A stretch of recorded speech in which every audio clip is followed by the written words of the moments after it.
শরীরের প্রতিটি অঙ্গ প্রত্যঙ্গকে আপনি যে রোজাদার, অঙ্গ প্রত্যঙ্গের মধ্যে সেই প্রভাব পড়তে হবে। শরীরের প্রতিটি অঙ্গ প্রত্যঙ্গকে হারাম কাজ থেকে হেফাজতে রাখতে হবে।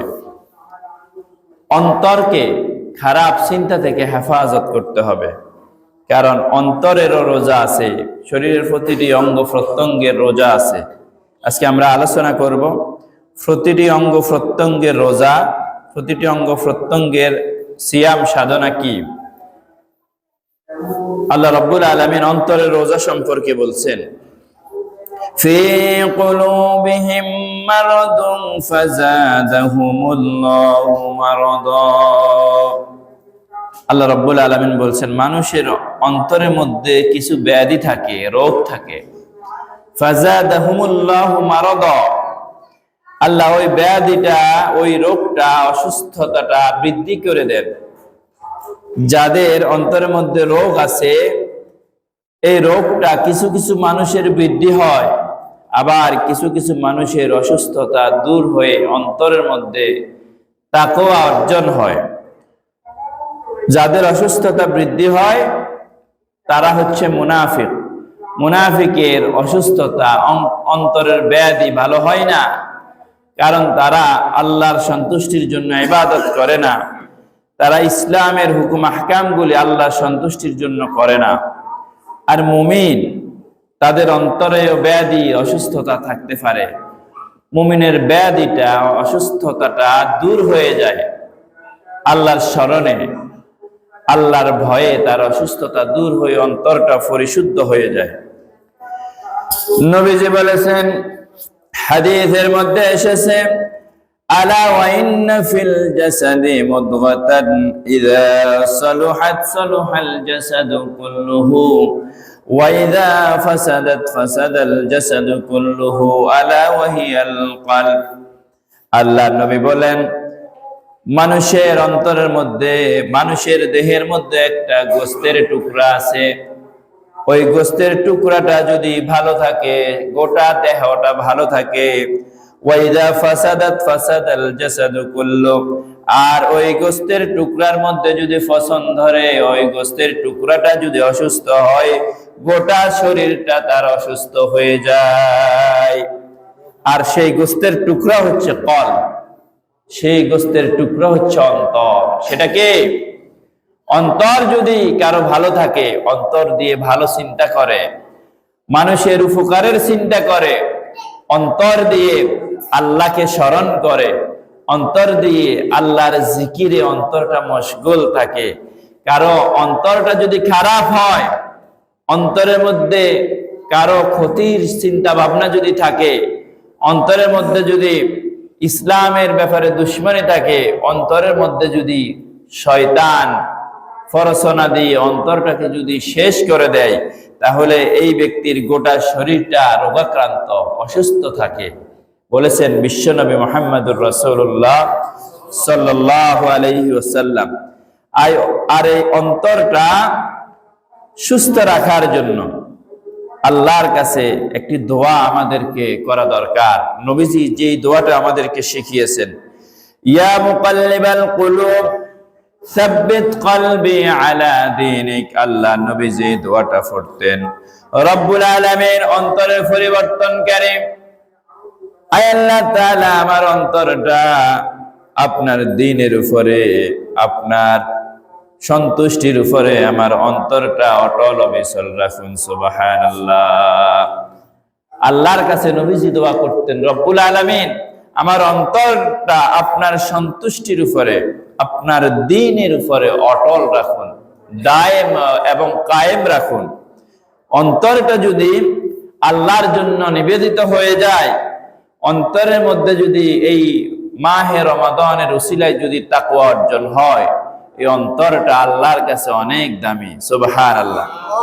মানুষের অন্তরের দিক বিবেচনা করেই তার আমলের সওয়াব আল্লাহ রাব্বুল আলামিন দিবেন। অন্তরে যদি ইখলাস নিয়ে আমল করে, ওই আমলটা আল্লাহর কাছে অনেক দামি। যদিও আমলের পরিমাণ অল্প হয়, আর সারাদিন আমল করলেন, অন্তরে আল্লাহর ভয় নাই, অন্তরের মধ্যে ইখলাস নাই, খুশু খুজু নাই, ওই অন্তর দিয়ে আপনি যত ইবাদত করেন আল্লাহর কাছে গ্রহণযোগ্য হবে না। সেই জন্য অন্তরের রোজা হচ্ছে অন্তরটাকে কুচিন্তা থেকে, খারাপ চিন্তা ভাবনা থেকে সব সময় হেফাজত করা। আর এই অন্তরকে কুচিন্তা থেকে হেফাজত করার জন্য উত্তম একটা পদ্ধতি হচ্ছে সার্বক্ষণিক অন্তরে স্মরণ করতে হবে কাকে?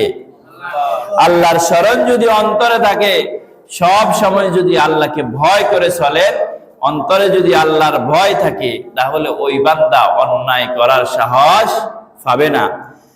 সেজন্য আল্লাহ রাব্বুল আলামিন বলেছেন, মা ইয়াকুনু মিন নাজওয়া সালাসাতিন ইল্লা হুয়া রাবিউহুম ওয়ালা খামসাতিন ইল্লা হুয়া সাদিসুহুম ওয়ালা আদনা মিন যালিকা ওয়ালা আকসারা ইল্লা হুয়া মাআহুম। আল্লাহ রাব্বুল আলামিন বলছেন, আমার বান্দারা যেখানে দুইজন মিলে তিনজন মিলে কোনো সলা পরামর্শ করে, বৈঠকে উপস্থিত হয়, সেখানে কোনো বিষয় নিয়ে যখন চিন্তা ভাবনা করে, সলা পরামর্শ করে, তারা যেন মনে না করে যদি সেখানে তারা তিনজন হয়, তারা শুধু তিনজন নয়, আমি আল্লাহ রাব্বুল আলামিন চতুর্থ জন হিসেবে সেখানে উপস্থিত থাকি। তারা যদি সেখানে চতুর্থ জন মিলে, চারজন ব্যক্তি মিলে কোনো বিষয়ের চিন্তা ভাবনা করে, সেখানে শুধু তারা চারজন নয়, পঞ্চম জন হিসেবে আল্লাহ রাব্বুল আলামিন সেখানে উপস্থিত হয়ে যান। সুবহানাল্লাহ।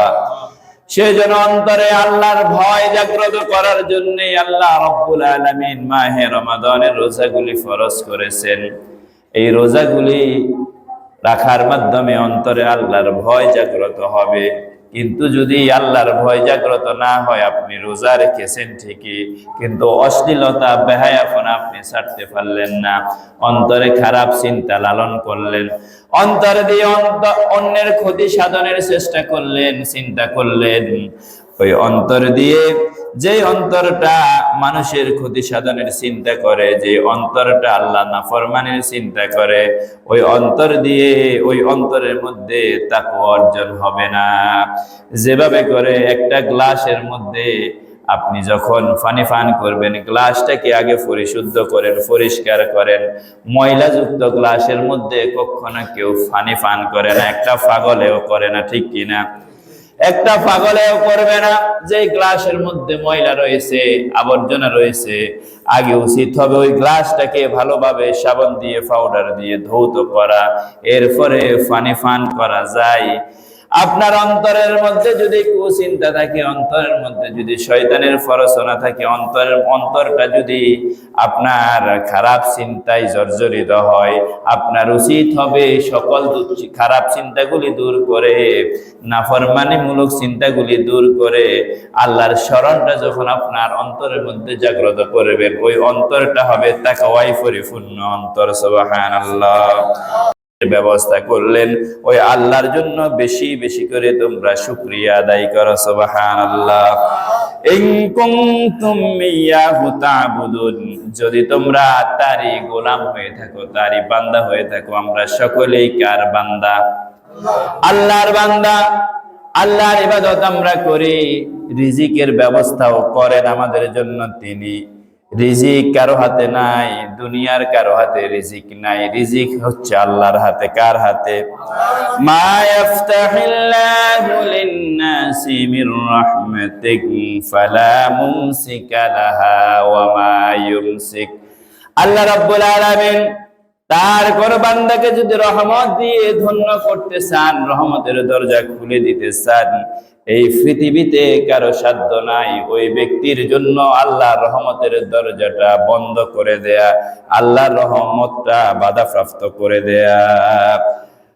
আল্লাহ রাব্বুল আলামিন বলেন, ফালা ইউমসিক ফালা মুরসিলা লাহু। আল্লাহ রাব্বুল আলামিন বলেন, এরপরে আল্লাহ রাব্বুল আলামিন যা রিজিকের ব্যবস্থা করবেন না, রিজিকটাকে বাধাপ্রাপ্ত করবেন, সংকীর্ণ করবেন, পৃথিবীতে এমন কোন ব্যক্তি নাই ওই ব্যক্তি রিজিকের দরজা মুক্ত করে দিবে।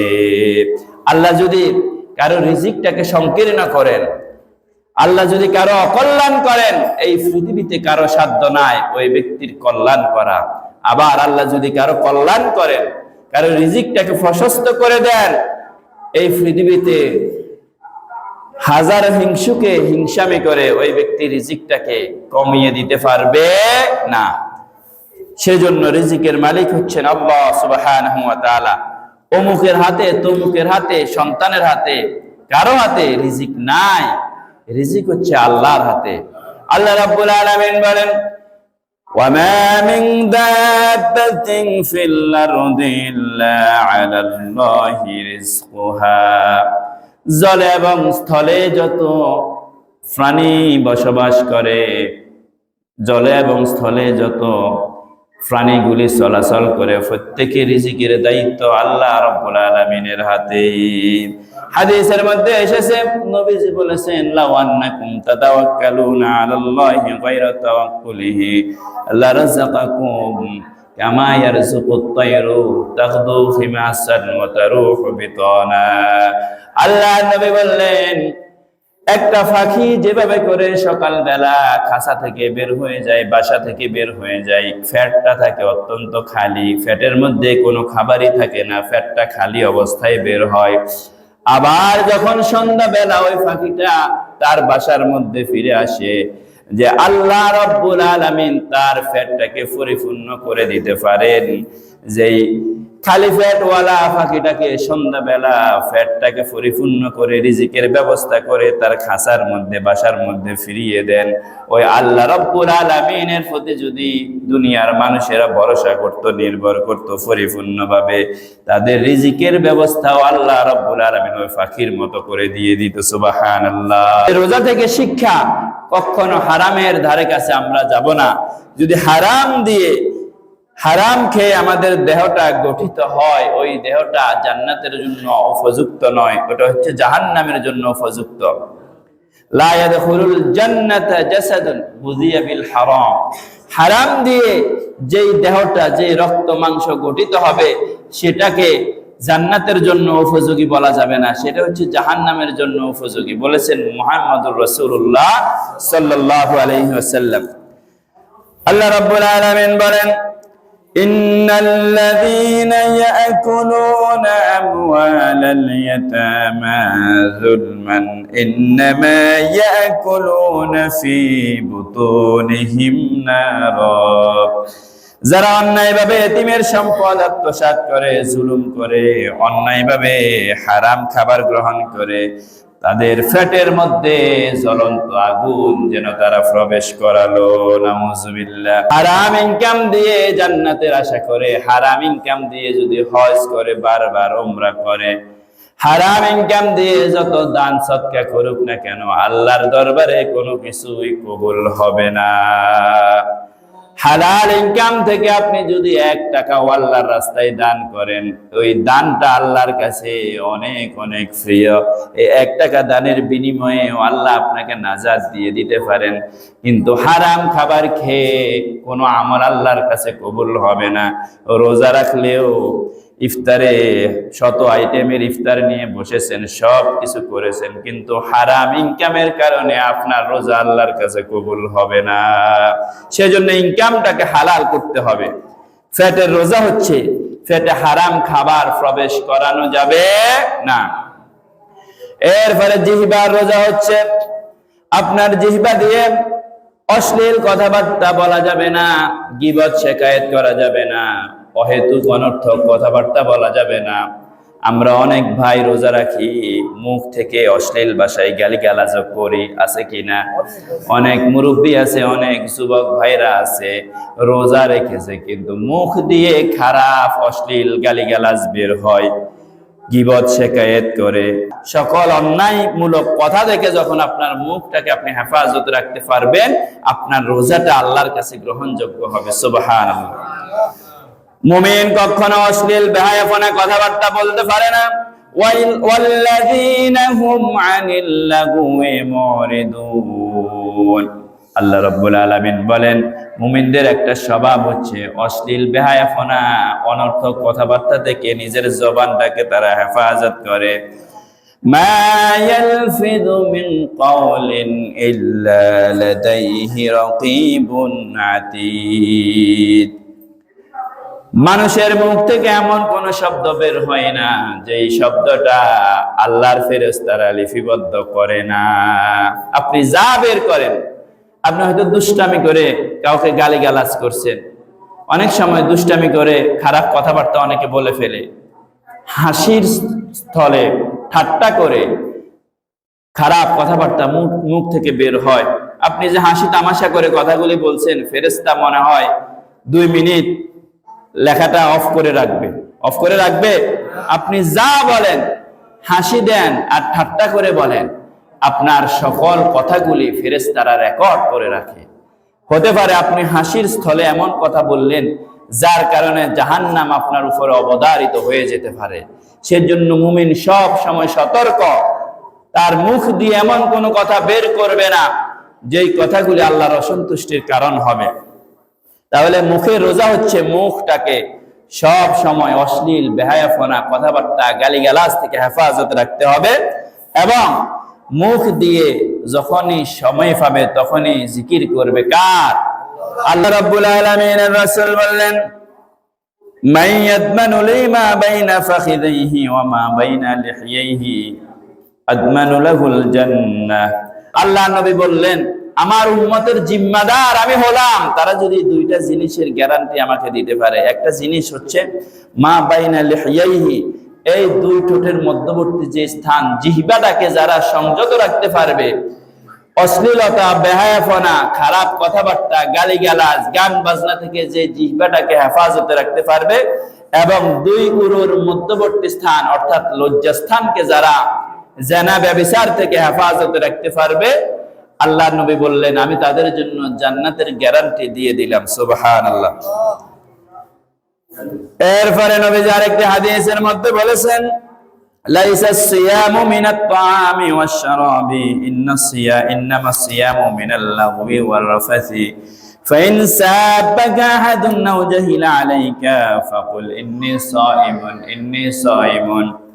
ও রোজাদার ভাইরা, এমন পরিস্থিতি হতে পারে আপনাকে গালিগালাজ করছে, আপনার সাথে ঝগড়া বিবাদে লিপ্ত হচ্ছে, আপনি কি করবেন? আপনার উচিত কি হবে? আপনার জন্য করণীয় কি?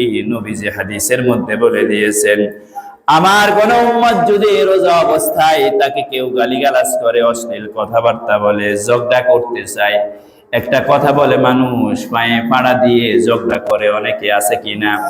পায়ে পা দিয়ে ঝগড়া করতে চায়, তাহলে আমার ওই উম্মতের করণীয় কি হবে যারা আল্লাহ সন্তুষ্টির জন্য রোজা রেখেছে?